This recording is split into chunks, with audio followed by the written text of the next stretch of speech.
지난 영상에서 중국의 남녀 성비 불균형과 그에 따른 사회적 문제에 대해서 이야기했었습니다. 산하 제한 정책과 뿌리 깊은 남아 선호 사상으로 인해 현재 중국에는 결혼 정년기의 남성이 여성보다 수천만 명이나 더 많은 상황입니다. 이와 같은 불균형은 중국 결혼 시장에서 여성 절대 우위라는 결과를 가져오게 되었고 여성 측의 많은 지참금 요구의 한 원인이 되었습니다. 또한 여성 대부분이 결혼 후에도 일을 하는 경우가 많기에 자연스럽게 중국 남성들의 요리 등의 가사 분담이 증가하게 되었습니다. 이제 중국의 수천만 남성들은 국제 결혼 외에는 선택지가 없어 보이는데 그렇다면 중국인들은 한국인과의 결혼에 대해서 어떤 생각을 하고 있을까요? 嫁给韩国男人的好处是什么呢？泡菜不限量，不好处呢？韩国人很烦，唧唧歪歪的，然后事儿也很多，也不能这样。嫁给韩国男人的好处是什么呢？没有好处，那不好处呢？都是不好处，就是不喜欢。应该没啥好处吧？我感觉韩国男的都挺大男子主义的，不太喜欢他们。那你印象中的韩国男人是什么样的？长得挺帅的吧，挺会穿搭的。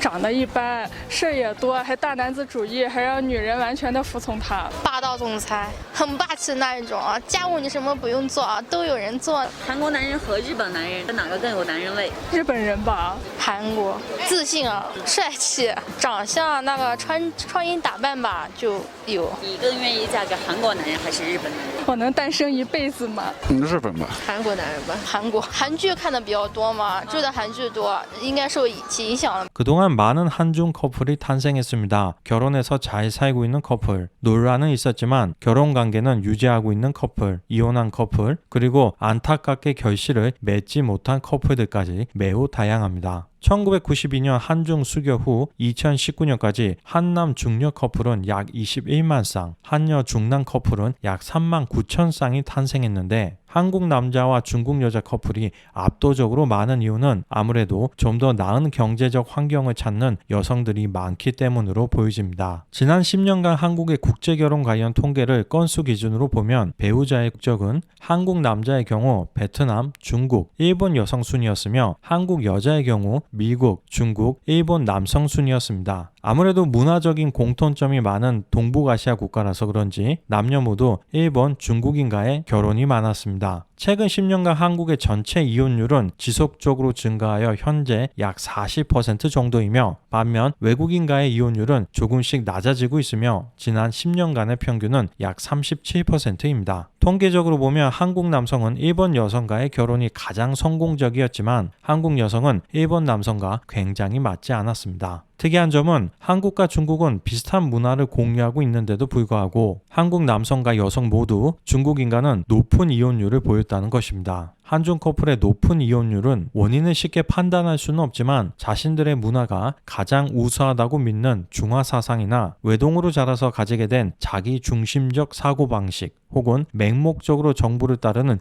무비판적인 사고 등이 문제가 아닐까 싶습니다. 산하 제한 정책과 남성 우월주의의 가장 큰 피해자는 현재 미혼 중국 남성들이라고 볼 수 있을 것입니다. 그들은 과연 신부의 지참금 요구에 대해서 어떤 생각을 가지고 있을까요? 如果结婚，你认为多少彩礼比较合适？结婚吗？上海这边不兴彩礼的吧？上海这边不是什么，男方出房女方出车这种。对，是的。女朋友问你要8万块钱彩礼，你愿意吗？那这样的话，我是不是就可以让他给我回礼一套房子首付？结婚的话，你觉得给你的女方多少的彩礼钱比较合适？多少都不合适吧？觉得彩礼这个本身不是很平衡，这个理念啊，可以理解为你觉得直接不用给彩礼吗？肯定得给，但是我是很不愿意的。如果太过分了，我是不愿意的。比如说你跟你的女朋友谈了有5年以上的恋爱，但是她家跟你要了一笔付不太起的一个彩礼费，你会怎么办？那我就不会考虑的，明显是在刁难的感觉了，故意弄个我给不起的价格，又不是卖猪卖羊什么的。结婚的话，你觉得女方那边收多少彩礼合适？如果跟我结婚的话，我可能不会给彩礼。为什么？2万都不会给吗？没必要吧？我觉得两情相悦这种爱情这种东西，不非得用金钱来衡量。如果有女孩能跟我在一起的话，她应该主动给我，我也没有。没车没房没车的话，你还要求女生有？以后会有的。女生也会说，我以后也会有。那我觉得她配不上。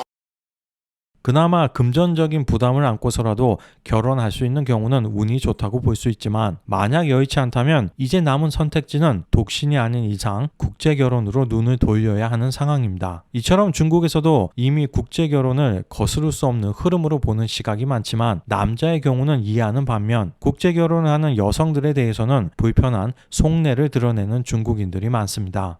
요즘 마치 외국이 다른 중국의 다이보다 더 둥글다는 듯이 외국을 맹목적으로 숭배하는 중국 여성들이 많다. 해외로 시집간 후에 그곳이 좋지 못하다는 걸 알게 될 때 후회하겠지. 가뜩이나 여자가 부족한데 외국인한테 시집가면 자신들의 짝을 찾을 수 있는 확률이 더 떨어지기 때문입니다. 그래서 많은 중국 남성들은 그나마 국가 간의 관계가 우호적이고 소득 수준도 비슷한 러시아 여성과의 결혼을 고려하고 있습니다. 관련 기사를 전달해 드리겠습니다. 러시아 여성 바샤가 4년 넘게 중매쟁이를 한 후 내린 결론은 중국 남자가 가장 중요하게 보는 건 연령이며 그 다음이 외모이다. 밝은 색의 머리색을 가진 여성이 가장 좋고 몸매는 절대 뚱뚱해서는 안 된다. 그 다음에 고등교육을 받고 중국어나 영어가 가능해야 한다는 것이다. 대다수 러시아 여성들은 결혼을 통해 자신의 생활 수준을 높이고자 하지만 그녀들의 요구는 높지 않다. 자동차나 집을 요구하지 않는다. 보통 러시아 도시의 여성은 대도시의 중국 남자를 찾고 농촌 출신은 작은 도시의 중국 남자를 찾는다고 한다. 생활 조건이 좋은 중국 농촌도 괜찮다고 한다. 바샤의 국제결혼 중개회사는 현재 800명가량의 여성 회원이 있다. 바샤가 보기에 많은 중국 남자들이 자신을 부풀리고